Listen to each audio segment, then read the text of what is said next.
3분 묵상, 간섭이 사랑입니다.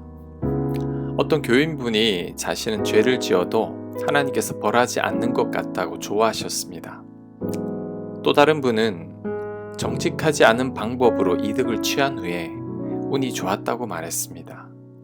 그런데 이런 일들은 좋아할 일이 아닙니다. 죄를 지어도 아무런 징계가 없는 것은 좋아할 것이 아니라 두려워해야 할 것입니다.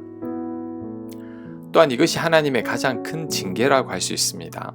왜냐하면 하나님의 가장 큰 징계는 그냥 가만히 내버려 두는 것이기 때문입니다. 그래서 로마서 1장 24절은 말씀합니다. 그러므로 하나님께서 그들을 마음의 정욕대로 더러움에 내버려 두사 그들의 몸을 서로 욕되게 하게 하셨으니 아멘. 정욕대로 내버려 두는 것이 벌입니다. 왜냐하면 서로의 몸을 욕되게 하기 때문입니다. 내버려 두지 않았으면 정욕으로 인한 죄를 짓지 않을 것입니다. 하지만 가만히 두니까 죄를 짓는 것입니다. 그래서 간섭하지 않고 그냥 가만히 내버려 두는 것이 가장 큰 벌입니다. 오히려 간섭이 하나님의 관심이요, 사랑입니다. 하나님의 사람들은 반드시 간섭을 받게 되어 있습니다. 하나님께서 가만히 두시지 않기 때문이죠. 그러다 보니 하나님의 사람들은 작은 죄에도 아파합니다. 악한 생각만 해도 자책합니다. 아무도 모르는 은밀한 죄에도 고통을 받습니다. 다윗은 자신을 죽이려던 사울 왕을 해칠 마음을 품은 것만으로도 스스로 자책했습니다.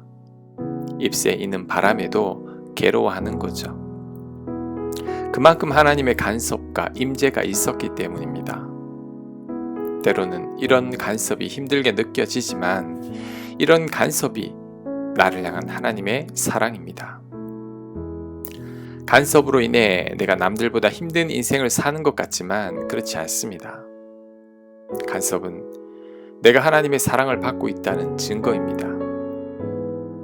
하나님께서 간섭하지 않으시는 것 같습니까? 좋은 게 아닙니다. 오히려 내 삶에 간섭해 달라고 기도해야 합니다. 하나님께서 내 삶에 일일이 간섭하십니까? 그것이 나를 향한 하나님의 사랑입니다.